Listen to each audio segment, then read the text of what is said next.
When they say Scripture is talking about DNA, that is an anachronism that makes no sense. I'm just very interested in the definition of concordism. I'm curious what your definition is, and I'd like to know why you think there's disagreement from others about whether it applies to you. Like, what are they getting wrong in your opinion? So I think concordism is eisegesis of science, modern scientific knowledge into Scripture. And we can even broaden it to say into theology. I think saying that Scripture demands sole genetic progenitorship would be an example of concordism, because Scripture doesn't teach that. It doesn't know about DNA. You can't even use the language genetic that way. So that would be an example of concordism.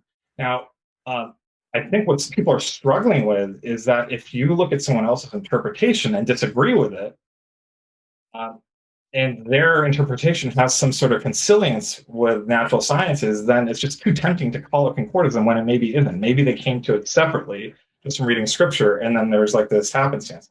Now, the reason why I think this is happening all the time is that I think that Scripture does make claims about the physical world.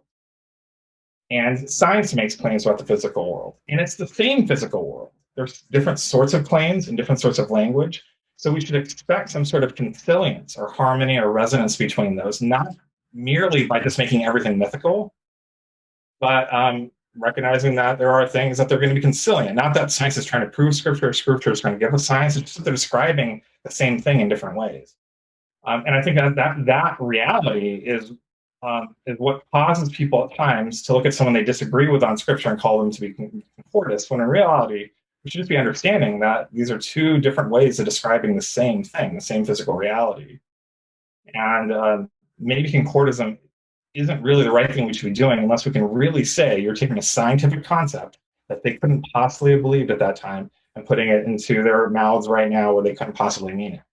I would say that is a claim that I am making about genetics in Scripture. When people talk about genetic claims from Scripture, and that goes both to biologos and the way how they talk about it, it also goes for answers in Genesis and Nathaniel Jeanson and how they talk about it.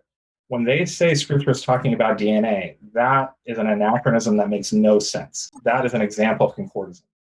But that's because I'm saying, not because they're seeing like a consilience or similarity between the two, but because DNA is a modern concept that we can know for a fact people 2,000 years ago just had no sense. So you can't really say that that's what their claim was.